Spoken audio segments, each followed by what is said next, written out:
Jamaican metallurgist created tempered iron and Britain stole it.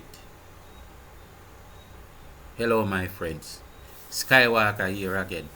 I sit in this darkness to shine forth the light, and the light comes to me. I made some serious statements over the course of this God's Awakening series. I understand that those that are confused are bound by their prescribed, enforced, and preconceived notions of norm will think that I am crazy. The truth is the anomaly in a world of preconceived notions of norm. The truth is the anomaly, I say, in a world of lies. It seems like something impossible, out of this world. Some people are so caught up in the lies that truth they cannot relate to. They demand that you tell them the lie instead. This world demands that you tell them the lie instead. I have said white people in the West invented nothing. People think I am impossible.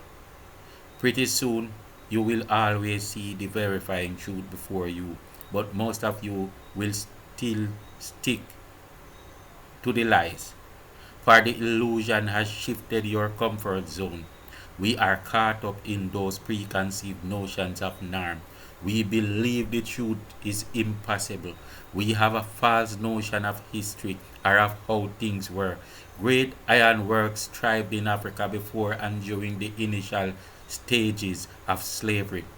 Africa was the laden with advancing science. Africa was laden with advancing science above that of all the world. The interruption of the growth of Africa is what has set back the entire world. The proof is in the fact that these same Africans are the same people behind the science of the Western world. No matter how you hate that fact, in 2024, there need not be a debate. It is a fact.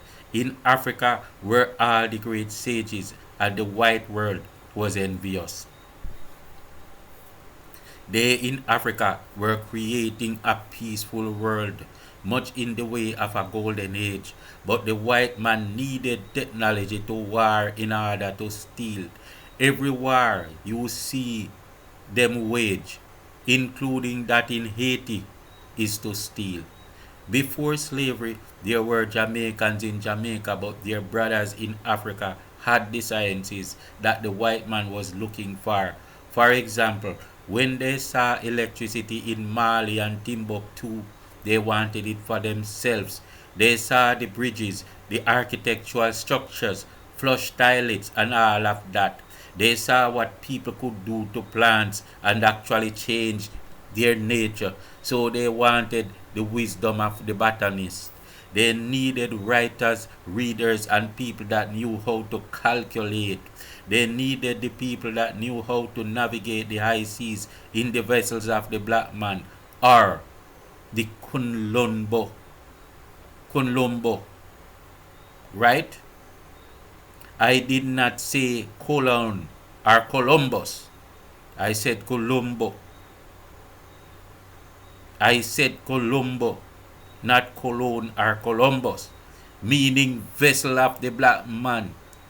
It's a lovely phrase, and you can even take the name for yourself. When Europeans came to Africa for forced labor captives, they were mostly looking for sciences to loot. How?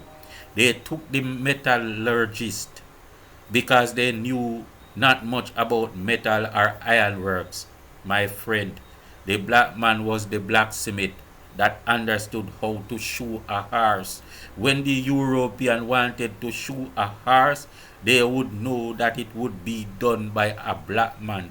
So let them tell all the other story, all the other lies they want. A blacksmith is a black man. I saw some Japanese, Chinese, and African researches, and they spoke about the tempering of swords and certain ancient wisdoms that the ancients and Japanese were noted for. The researchers were honest to where the science came from into their shores, long before they knew about Europe, long before the Chinese knew gunpowder, there was gunpowder. There was gunpowder. The Africans knew gunpowder. The white man kidnapped the botanist. He kidnapped the engineers that built bridges and the doctors, even those that started the idea of brain surgery and how to mend bones. They were building flush toilets and ironing their clothes.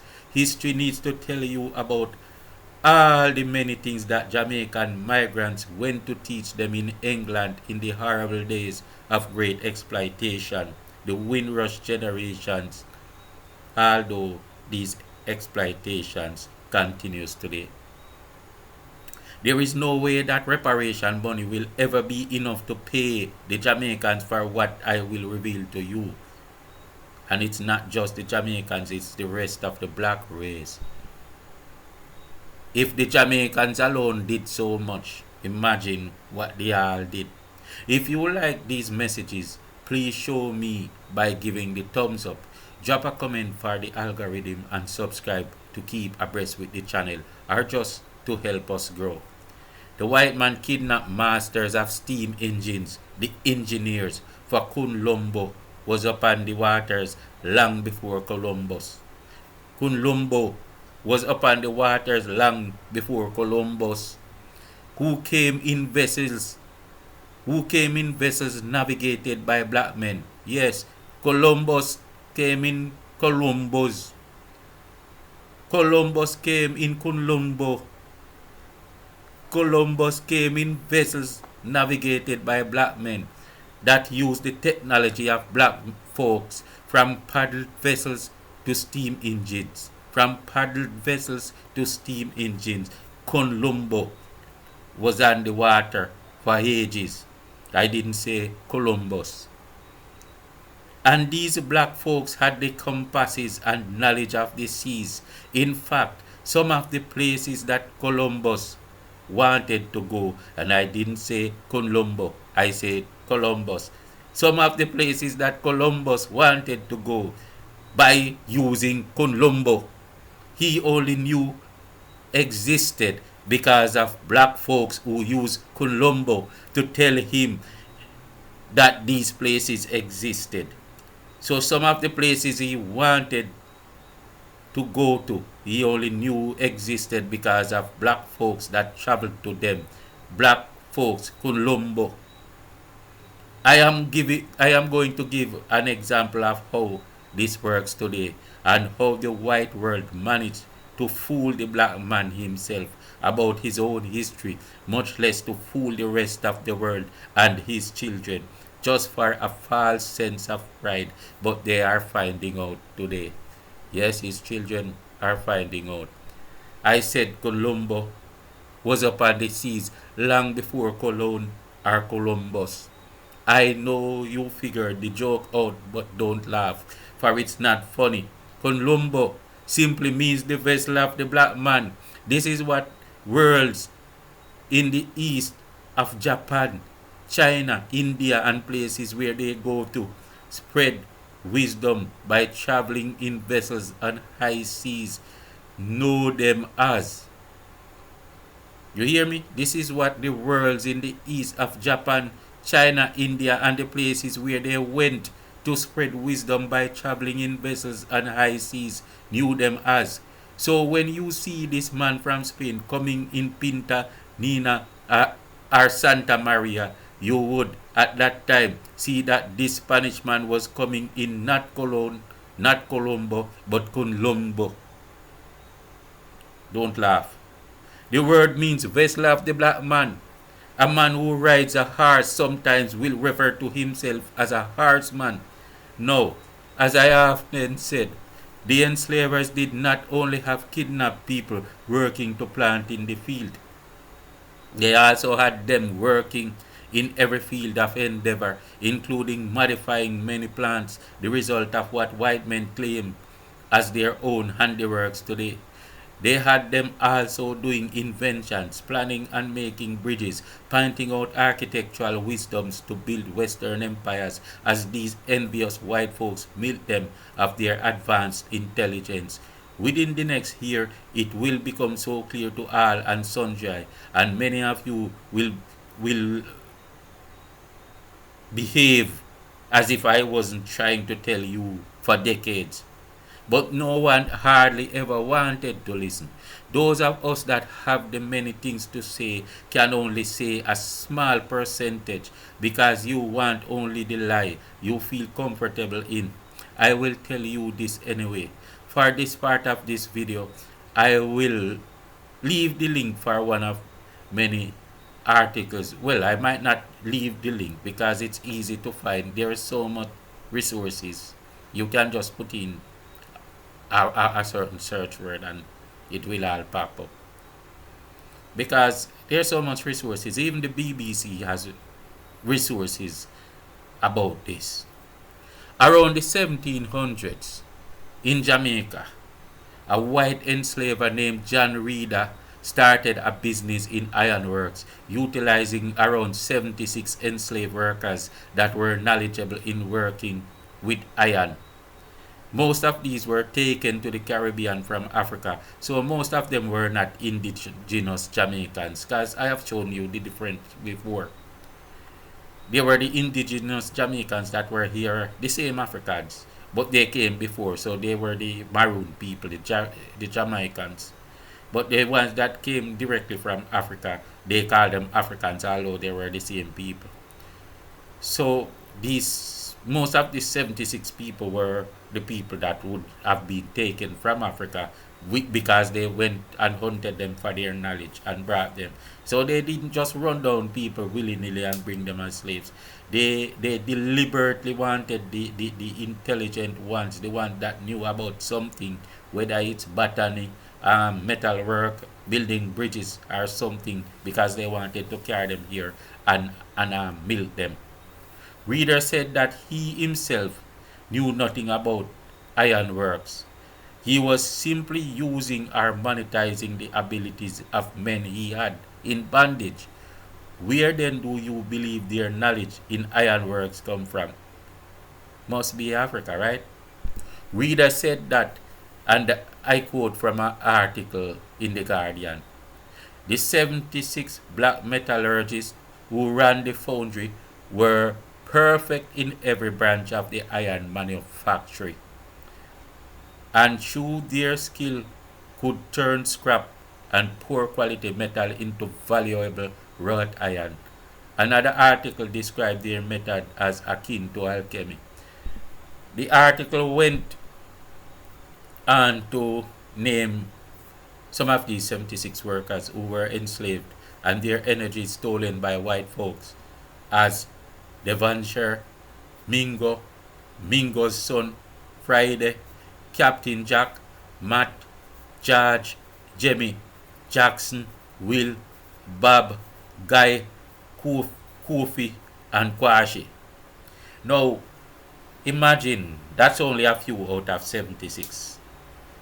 This is all white historians have left of the founders of wrought iron. 76 Jamaicans that turned Britain into a world power and changed the entire world. It began after these innovative I would say it began after these innovative workers used groove rollers into the foundry to mechanize the process of hammering out impurities from low quality iron, which was just two laborers. My people, I told you before that the enslaved Africans had the desire to build and create any little equipment that could make their jobs easier. This is why all these machines, including the motor car, were created by enslaved workers. Ford patented the black man's labor as his own. One man patented probably 3,000 different things, which would have been impossible for him to make in his life. These same kind of groove rollers that were used to rot iron were also used in the Jamaican sugar mills. Bulstrode said, and I quote, "It's like a mechanical alchemy. You're taking essentially rubbish and turning it into something of very high value through this process." So, enslavery became very successful on the enslaved labor of others. By 1871, his company, the Jamaican Iron Works, made profits of a whopping £4,000 per year, which would equate US 9.4 million today. On the other hand, here is the story of the European loser that stole and patented the idea. You know it today as the court method. CORT, the court method. This man was staring bankruptcy in the face. He took over a client's iron works in 1775. He put up huge sums to win a Royal Navy contract for scrap iron. He wanted to win this contract for scrap iron processing. Then he realized it was a bad deal. He was on the verge of being destroyed. A cousin that visited from Jamaica told him about the Jamaican Iron Works. This cousin was one of the dirty thieving accomplices to the piracy of the British Crown. They called him a West Indies ship's master who regularly brought so-called prizes, which is stolen loot, I guess. But they have nice names for these things, right? And these stolen loot could be anywhere from vessels, cargo, and equipment seized through military in action where the British Crown is involved. And these things were well, he was working between Jamaica and England, so he was bringing stolen goods, stolen on behalf of the British Crown from Jamaica to England. Military action is usually ordered by the British Crown. So now look at the plot and the thieveries. Also, look how the British Crown conspired with him and then stole from the thief. The British Crown conspired with Court and then turned around and robbed him. They were all thieves in this deal, Britain and the British subjects. So conveniently, just months later, that's after this man from Jamaica, the cousin of Court, went and tell Court about the Jamaica Iron Works Company. Months later, the British government placed Jamaica under military law. I'm not kidding you. For what? They ordered the ironworks to be destroyed, and the claim was that the metal workers could use it to make weapons for rebels to overthrow colonial rule. Then, conveniently and coincidentally, the machinery was taken over by Court and shipped over to England in Portsmouth. So you see what happened? They made like a kind of pact with the British to steal this thing of value. Because you must know how great that invention, that innovation was, because that is the highest pinnacle of ironwork, right? Where you have Crystal Palace and all those wonderful places come because of this invention, right? So it was a real big thing, and Britain wanted it. So when the British locked down the ironworks, conveniently and coincidentally, the machinery was taken over by Court and shipped over to England in Portsmouth.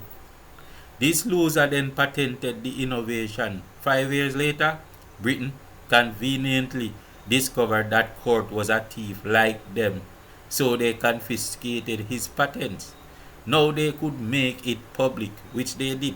That allowed widespread adoption in British ironworks. So you see what's going on here? Britain became the world's leading iron exporter during the Industrial Revolution by stealing from Jamaicans. The court process allowed wrought iron to be mass produced from scrap. It was attributed to Henry Court. Britain became an economic superpower by it, which also transformed the face of the country with iron palaces. Crystal Palace is an example, as I said. This Jamaican innovation made the world what it is today. Cart was celebrated as the father of the iron trade after he died. Imagine that. Upon the legacy of Africans in Jamaica, well, as usual, all Africans everywhere. My friend, we are talking about trillions of dollars and it does not stop. We talk about reparations, but it cannot ever be quantified.